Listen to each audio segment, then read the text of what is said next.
건강하게 나이 들어가고 싶은 생각은 중년 이후 분들이라면 누구나 하는 생각입니다. 하지만 나이가 들수록 이곳저곳은 말썽을 부리기 시작하고 관절이 아프고 뼈 마디마디가 시려우면서 더러운 마음이 더욱 깊어갑니다. 오늘 TV닥터에서는 우리 몸의 중심인 허리, 중년 이후 척추 질환의 원인과 치료 방법에 대해서 자세히 알아보도록 하겠습니다. 안녕하세요. TV닥터 박은정입니다. 나이가 들면 여기저기 안 아픈 곳이 없다고 하죠. 그 가운데서도 허리 통증 때문에 병원 문을 두드리는 분들이 많다고 합니다. 허리 통증이라고 하면 대표적으로 허리 디스크를 많이들 떠올리실 텐데요.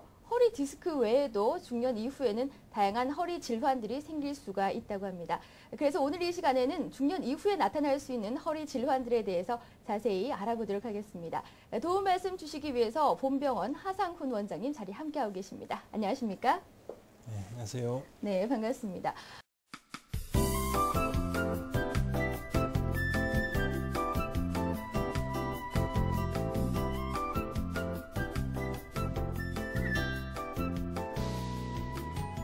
원장님, 요즘엔요, 참 운동을 할 시간도 없고요. 하루 종일 컴퓨터 앞에 앉아 있다 보니까 이렇게 구부정한 자세로 하루 종일 또 오랜 시간 앉아 있는 것이 현실입니다.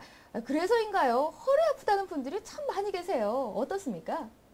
예, 흔히들 요통이라 말하는 허리의 통증은 인류가 직립보행을 하면서부터 네 발 달린 동물은 걸리지 않는 병을 얻게 된 것입니다. 두 발로 직립보행을 함으로써 허리를 구부렸다 펴는 동작이 많아지고 이런 불안정한 구조와 자세로 척추에 많은 부담을 주게 되었습니다.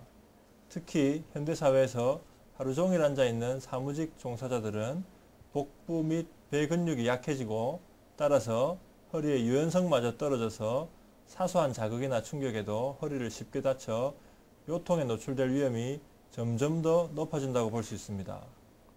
각종 허리 질환 가운데서도 중년 이후에 많이 발생하게 되는 이 척추관 협착증은 우리가 흔히 알고 있는 허리 디스크와는 상이한 질환이라고 하는데요. 어떻게 다른 것인가요? 네, 나이가 들면서 허리에 통증이 와서 저희 병원에 내원하신 어르신들을 보면 아무래도 허리 디스크인 것 같다면서 왔다가 척추관 협착증이라는 낯선 병명의 진단을 받으시는 분들이 많습니다. 또 다른 병원에서 허리 디스크라는 진단을 받고 찾아오시는 분들도 종종 있는데 우리가 흔히 말하는 허리 디스크, 주간판 탈출증과 척추관 협착증은 비슷하면서도 다른 척추 질환입니다. 그리고 척추관 협착증이라는 그 발음하기도 어려운 병명으로 심각한 병에 걸렸다고 생각하시는 어르신들이 많으신데 알고 보면 허리 디스크보다 더 흔한 허리 질환입니다. 간단히 말해 나이가 들어감에 따라 척추뼈 마디 사이의 디스크와 후방 관절의 뼈, 관절랑, 인대 등이 점점 붉어지면서 신경이 지나가는 공간인 척추관이 좁아져 신경을 압박하는 질환입니다. 이 척추관 협착증이 이렇게 중년 이후 분들에게 많이 발병하게 되는 원인이 있습니까?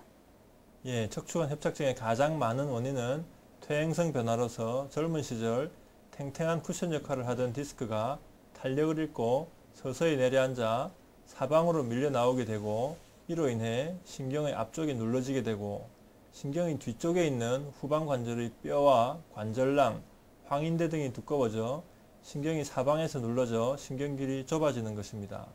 가끔은 나이가 들면서 척추의 한마디가 삐걱거리게 되는 사람도 있는데 점차 이러한 삐걱거림이 심해져서 척추 마디가 어긋나면서 그 속으로 지나가는 신경이 압박되기도 하고 선천성 척추 분리증이 있는 경우는 이런 척추가 어긋나는 전방전이증이 비교적 빠른 나이에 나타나기도 합니다.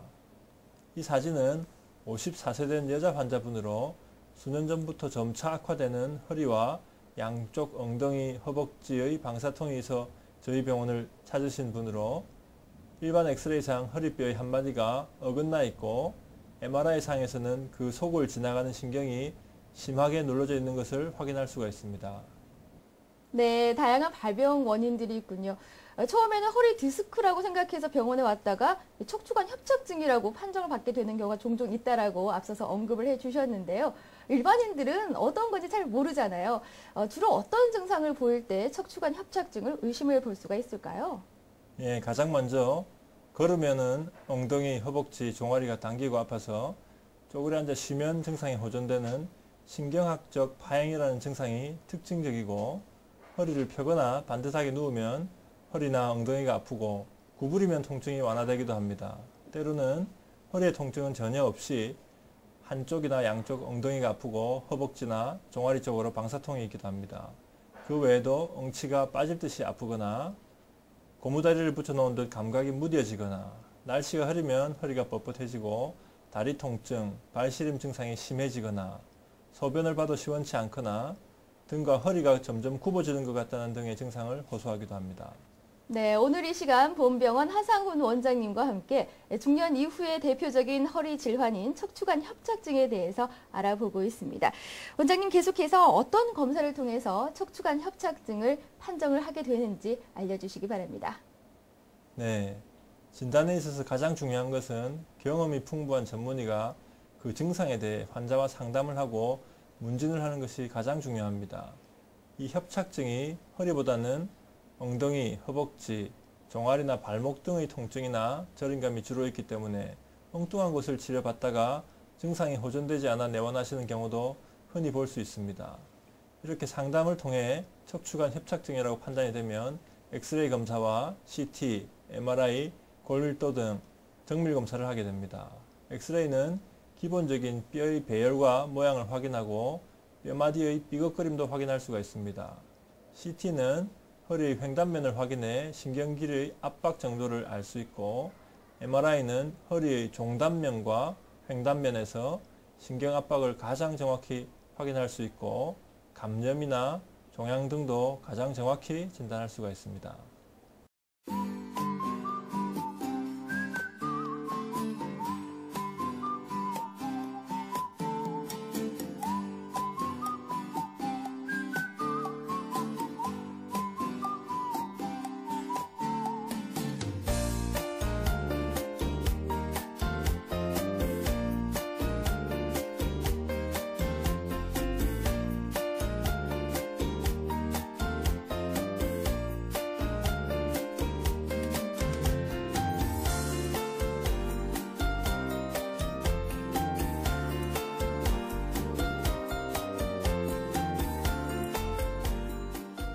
네, 이러한 검사를 토대로 척추관 협착증이라고 확진이 되게 되면 어떠한 치료 과정을 거치게 되는 것인가요? 네, 척추관 협착증의 치료 방법에는 수술적인 요법과 비수술적인 요법으로 구분할 수가 있습니다. 척추관 협착증으로 진단이 내려질 경우 환자의 증상에 따라 다르지만 우선적으로 비수술적인 요법을 먼저 시도하게 됩니다. 손상된 신경의 붓기 및 염증을 가라앉히기 위해서 2~3개월간 소염제, 근이완제, 신경 내 혈액순환 촉진제를 투여하여 통증을 감소시키고 붓기나 염증을 줄일 수 있습니다. 다음으로 근력, 지구력, 유연성을 향상시키기 위한 운동요법 및 물리치료를 하기도 하고 경우에 따라서는 여러가지 척추 주사요법을 병행하여 실시하기도 합니다.